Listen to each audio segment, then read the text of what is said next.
Environmental ethics is the portion of ethics that deals with man's responsibility to conserve the environment and the natural order of things as we make use of them to satisfy our daily needs. Environmental ethics is a branch of ethics that deals with the moral obligations of the humans towards the environment and the non-human entities within it. It seeks to understand and address the ethical implications of human interactions with the environment, including issues such as pollution, resource depletion, species extinction, and climate change.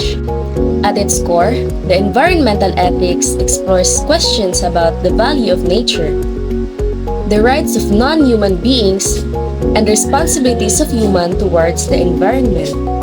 It considers how human action impacts the natural world and how this impact should be ethically evaluated and addressed.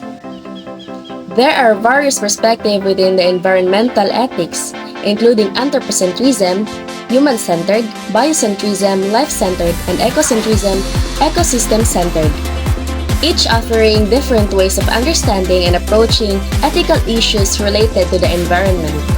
The inclusion of environmental ethics in traditional ethics is due to its urgency and the need of the hour. Educating the people, especially the young, on the ethics of environment can be great help in the fight against environmental degradation and in the preservation and development of Mother Earth. Environmental ethics is essential for protecting the environment, species, and resources. It promotes sustainable practices, encourages people to become more aware of the impact of their actions to have in the environment. It emphasizes the interconnectedness of all living things and the need to respect them.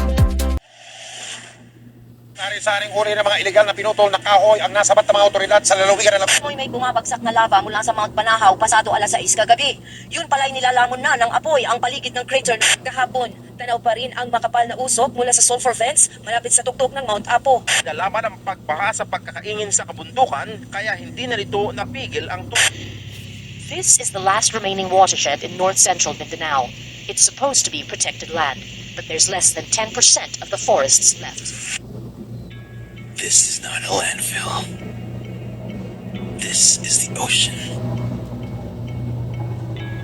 More than 8.3 billion metric tons of plastic has been produced globally in the last 70 years.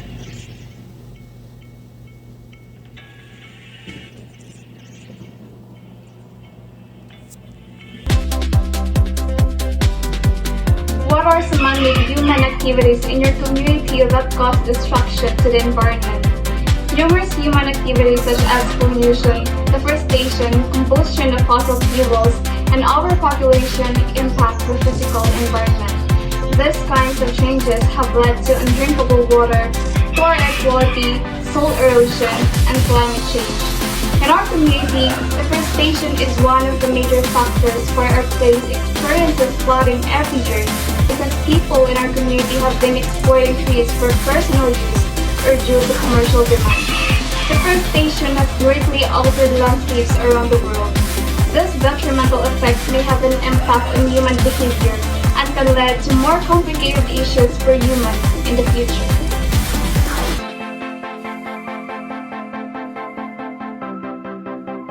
Moral extensionism is a theory that holds that humans have duties to natural entities such as plants, animals, and ecosystem, and that's the right on which these duties are founded are based on some intrinsically valuable characteristic of the entity. According to this theory, these obligations are grounded in the idea that these natural entities possess certain intrinsic qualities that make them deserving of moral consideration. In other words, the theory argues that the inherent value of these entities gives rise to specific rights, and the human have a duty to respect and protect these rights.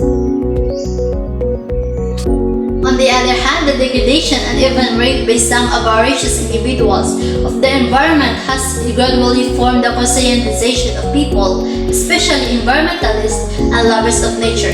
This was led by Aldo Leopold, who came up with this ecological consequence. By ecological consequence,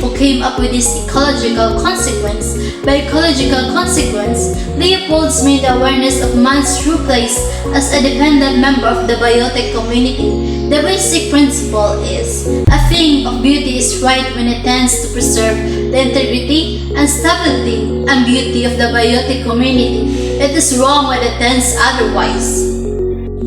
Moreover, when people began to see the lives are endangered by ravishing destruction of the environment, they started to love and protect Mother Earth as a starting point of environmental interest, respect for the natural order of the things that have become a moral duty for man. Usually, when people think about what's right or wrong, they focus mainly on humans.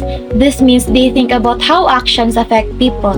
For example, it's wrong to hurt someone because it makes them feel bad or causes them pain. But moral extensionism is about changing that idea. It argues that we should extend our ethical concerns to non-human entities and the environment. This means recognizing that animals, plants, and ecosystems have inherent worth and should be treated with respect and consideration, not just because they are useful to humans, but because they have value in their own right. And this idea is closely related to the philosophy of deep ecology, which posits that the natural world has intrinsic value independent of its utility to humans. Deep ecology advocates for a more profound and holistic understanding of relationship with nature, emphasizing the interdependence of all living things. The roots of moral extensionism can be traced back to Aldo Leopold, an ecologist who introduced the concepts of the land ethic in 1949 book, A Sound County Almanac. Leopold argued that humans should view themselves as part of the community that includes the land, plants, and animals, and that we have a moral responsibility to care for this community. In essence, moral extensionism promotes a more inclusive and holistic approach to ethics, urging us to consider the impacts of our actions on the entire biosphere.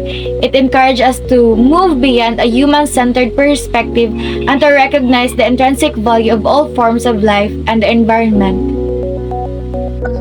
Good morning, everyone. So now, let's further delve into the concept of ecological conscience.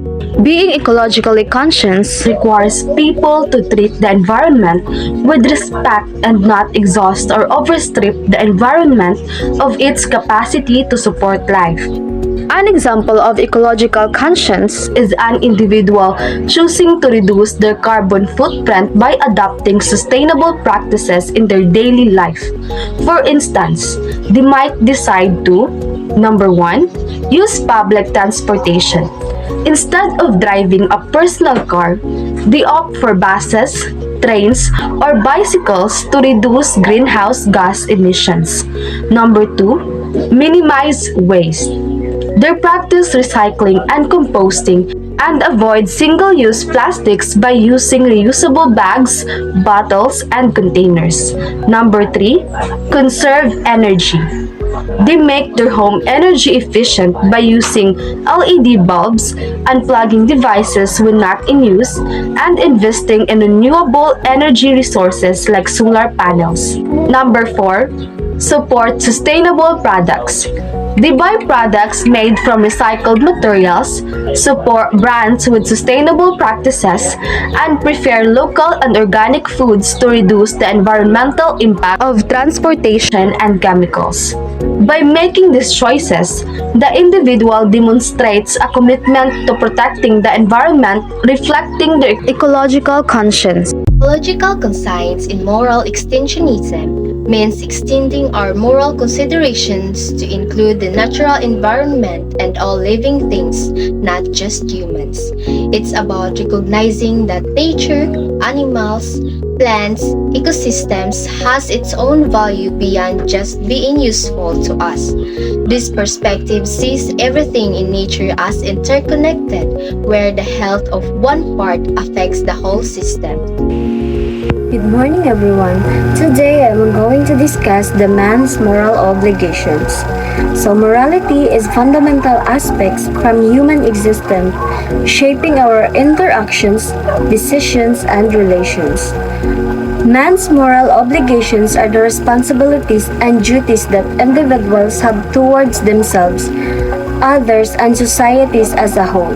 These obligations are rooted in ethical principles to guide our behavior towards what is considered right or wrong. One of the key aspects of man's moral obligation is the duty to respect the rights and dignity of others.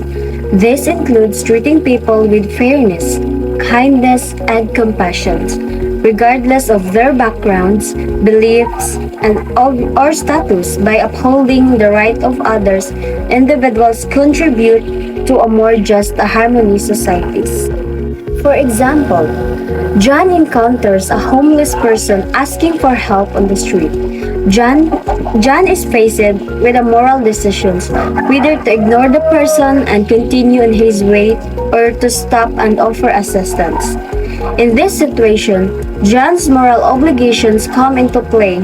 If John chooses to ignore the homeless person, he may be neglected his duty to show compassion and empathy towards those in need. By turning a blind eye to suffering of others, John fails to uphold the ethical principle of kindness and solidarity. On the other hand, if John stopped to help the homeless person by offering food, shelter, or support, he fulfills his moral obligation to promote the well-being of others. Through this act of generosity and empathy, John contributes to the common good and demonstrates his commitment to ethical values. In this example, John's decisions reflect his understanding of man's moral obligations and the importance of acting in accordance with principles of justice, honesty, and compassion. By embracing his moral responsibilities, John not only enriches the lives of others but also matures his own moral character and integrity.